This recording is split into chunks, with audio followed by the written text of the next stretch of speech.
Welcome back to the Metro on 1019 WDET FM. I'm Tia Graham. Now, we are just over a week away from Movement, Detroit's annual electronic music festival. It's when techno lovers from across the globe gather for 3 days of dancing and heavy partying. At the same time, attending festivals like this does present some risks. According to the research from the National Institute of Health, partygoers at electronic music festivals are at high risk of being exposed to illegal substances. To be clear, the Movement Music Festival prohibits illegal or illicit drugs at the event, and we do not promote drug use, but it does happen. So how do we as a collective society begin to address partying and drug use? And how can people who do not want to be around substances avoid them? As the festival weekend rapidly approaches, it's almost time that folks know their options when trying to stay clean or safe when partying. Passenger was founded in 2016 with the goal of helping traveling artists maintain sobriety with tools and resources to allow for safe experiences on the road. Bryan Wolf is Director of Programming at Passenger Recovery. Bryan is also a music and sound professional and an educator. Bryan, thanks for joining us on the Metro. Hi, good morning, Tia. Thank you for having me. Of course. So Passenger has been around since 2016. Talk a little bit about its origins. What were you all experiencing in terms of artists and drug use? Well, our founder, Chris Tate, was in early recovery. He was touring and basically found it very, very difficult to do the things that we need to do, especially in early sobriety, to find meetings, to find people to talk to find quiet places where he wasn't constantly exposed to drug use or excessive alcohol use while he was on tour. And as a result of that, he decided to found Passenger in 2016. And basically, first and foremost, to have a haven for people in Metro Detroit who were touring, who were coming through. A clean green room was key to his concept, which he originally did in his house, actually. So the touring musicians had a place where they weren't exposed to, again, the excessive partying, as you just mentioned in your lead-in. That's part and parcel of the music industry. That's just how it is. And if someone wants a place where they can concentrate on, meditating, maybe just getting centered and not being exposed to that toxic culture, we offer and offered then and offer now in our community center in Hamtramck a space for musicians to just, be in a comforting, welcoming, discreet space where they're not going to be subjected to those kinds of temptations and sort of effects. And Bryan, just really quickly, because you talked about the community center, you all recently opened the community center late last year. Give us a little rundown on that as well. It's located in Hamtramck, and it is there to support artists. That is correct. And again, Passenger was founded to support touring musicians. We're located on Kniff, 2697 Kniff, in the former St. Ladislaus Convent, right across from the church. We opened last February 6th, and we're there to, again, support touring musicians, creatives, artists who are coming through the city. But we're also now offering our services to the community. We're really there as a community resource, also using music and the arts as a pathway to recovery for anyone who's interested in the community. Anyone is welcome. We're very, very open to all segments of the population to support anyone who's interested in recovery, seeking a safe space, or just wants to find a nice, discreet, quiet place to spend some time to read or to just spend some time meditating or hanging out without being exposed to, adverse effects like heavy drug or alcohol use. Yeah. And you talked about the founder, Chris, and the Clean Green Room model. Give us a little more information about the Clean Green Room model and what all goes into making sure that these spaces remain safe. Again, we just obviously make sure that there's no drugs or alcohol of any kind there, but it's a place where there's a workstation where maybe a musician can work, they can do their email, do some reading. Again, rest and meditate. It's very, very important, especially in early recovery, to have that opportunity to center oneself, to really remind oneself why one is doing the things one is doing, and to, prevent relapses, to prevent slips. So basically just really a quiet, discreet, and welcoming spot where the musician knows they'll be safe from those adverse effects of the heavy drug or alcohol use that you're going to get in most venues. That's kind of the problem. Most of the time, these mid-level touring bands are in bars. There's almost no way to get around those kind of influences. So it's good to just have a space for the musicians, the artists, the creatives, but also all community members. Again, we're open to anyone in Hamtramck who really wants to get away from that and would like to know they're in a safe spot. And Bryan, you all also recently launched Passenger Radio, and I just find it to be such a unique community resource. What is Passenger Radio, and who are you all talking to within the community? Well, we're really trying to be there for a very diverse population. Hamtramck is an amazingly diverse city. It's has this incredible power in that, and really trying to offer programming that reaches out to Muslim communities, to friends of old 45s, to people that are maybe interested in more contemporary music. Just a very, very wide spectrum.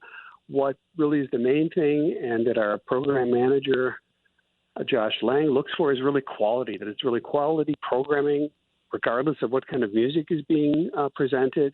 There's also recovery programming. There are podcasts offered, and there is a bit of a recovery centered approach to some of the things we do. But in general, it's about offering good music and about a real broad spectrum that really speaks to anyone in the community, that anyone in Hamtramck or listening to us, worldwide on the internet can really find something that appeals to them.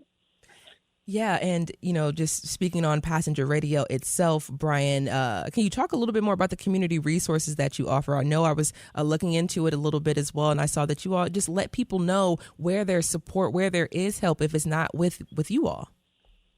Well, that's correct. We, both Chris and I, and also now Josh Lang, our person who's running the radio station, we are certified peer recovery coaches. That means regardless of what kind of resources someone might need, whether it's getting insurance coverage, whether it's housing, food resources, clothing, treatment, rehab, detox, other services, anything basically in the whole wraparound broad circle, anything having to do with recovery or community resources, we're there to offer. We offer a wide range of meetings. Also, we have 10 recovery meetings a week in our facility. And again, we're open from 12 to 8, 5 days a week. And if someone wants to just come in and use the time and the space to just get centered, to relax, to feel like they're in the safe space, that's very important. And we are also increasing our outreach within the city of Hamtramck, working with, for example, the Friendship House, offering music listening sessions, for example, in conjunction with some of the programming they're doing for the local community. And I should mention, by the way, too, that we are involved in a music mixer that's going to be held up in Royal Oak on the 18th of this month, this Saturday. There's going to be a music mixer. You can get the details on our webpage, but we're just basically trying to be there in many ways as possible to make people aware of what we do as an organization, that we're here to help anyone who may have friends, loved ones who are in need of recovery resources, or they themselves, and also just offering our music and arts programming to anyone in the community that might be interested as a way to, develop themselves, as a way to of self-care and moving forward in their lives. This is the Metro. I'm Tia Graham, and we're talking about Movement Weekend and efforts to maintain sobriety for travel artists throughout the entire year. Our guest is Bryan Wolf, Director of Programming at Passenger Recovery. Now, Bryan, speaking of movement, techno or electronic music festivals and shows have a reputation for being drug-filled nights and days. If you can just talk a little bit about that culture of EDM. You talked about it for local, smaller traveling bands playing in and out of bars, but let's talk about the EDM culture a little bit if you can. I'll frankly say that that's not my sort of home-based EDM culture, but it is known to be really, there is just a certain pervasiveness of certain kinds of substances that are used at those events, and it's not frowned upon. It's very common, and I think the important thing is not to judge that or not to discuss that, but to make it clear to people that if they would like alternatives, that we're absolutely there for them, whether it's the artist or someone attending the event who would like, again, a safe, welcoming and a discreet space where they can spend some time without being exposed to that, then we're there for that and are happy to offer that. But, again, those things go on. It's not mine to judge or to, have any comments about that, but just letting people know there are alternatives. And if you can, talk a little bit about your presence. If you're going to have a presence or a major presence within the Movement Festival itself, are you already reaching out to some of the artists, or artists reaching out to you all already to find safe spaces? What's your presence going to be like during Movement? We do have some contact with some artists through our community outreach, efforts, and there is no plans to have a formal presence there right now, but we are going to be reaching out and letting people know that that safe space is available. The Clean Green Room is available for artists, and again, we're in Hamtramck, so we're pretty close into the city, that is available for people if they're interested.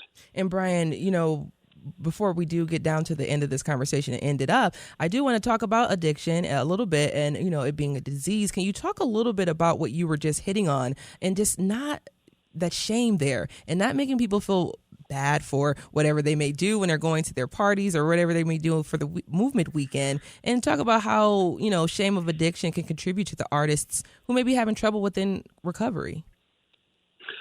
Well, I think it's important to approach this very non-judgmentally, and what's very, very important also for me as a person in recovery, I had to traverse quite a path too to get to this point of being about nearly 7 years sober now, and there's shame, there's guilt associated with it, and the most important thing is, I think, making it clear to people these are diseases. Yeah. This is not, I'm a bad person, I'm a weak person, I've done something wrong. These are diseases, and there are ways to approach that disease.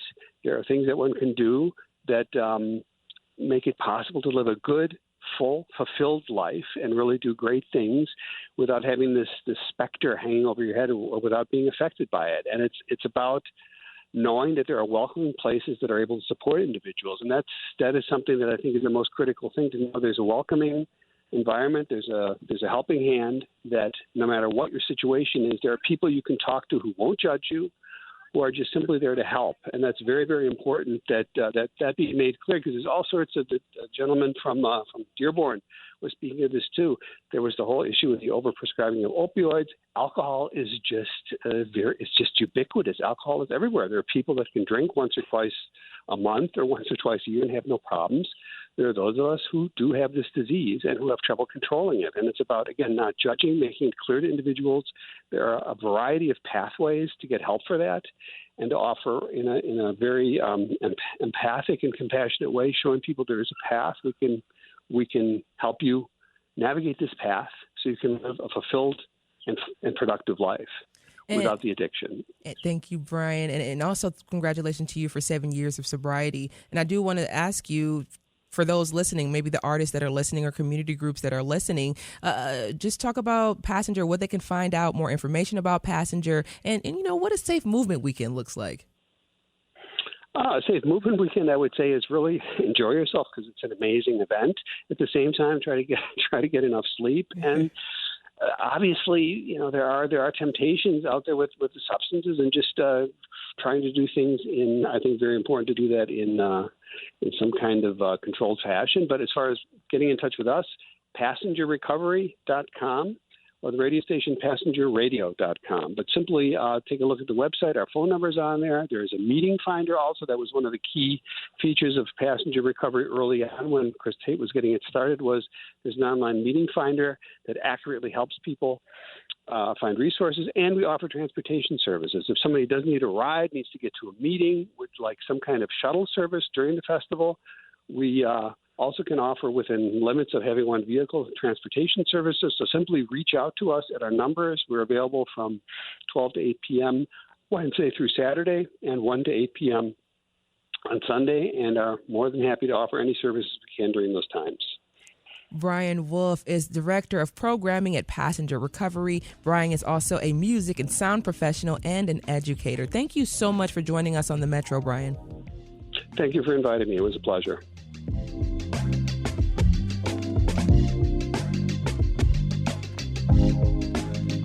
From the WDET Newsroom, a program that registers and helps coordinate care for people with sickle cell disease in Michigan is in danger of shutting down. The Michigan Sickle Cell Data Collection Program has been doing that work since 2020, but recent cuts to the U.S. Centers for Disease Control and Prevention threaten its existence. The University of Michigan team behind the program is still working for now, but they say they have no idea what to expect when their CDC grant runs out in September. Michigan has about 4,000 people living with sickle cell disease. Coming up, there's a new National Public Housing Museum in Chicago. We'll hear about how that project got underway and the history of public housing in Detroit. This is WDET-FM, Detroit Public Radio, your connection to news, music, and conversation, and this is The Metro. Stay with us.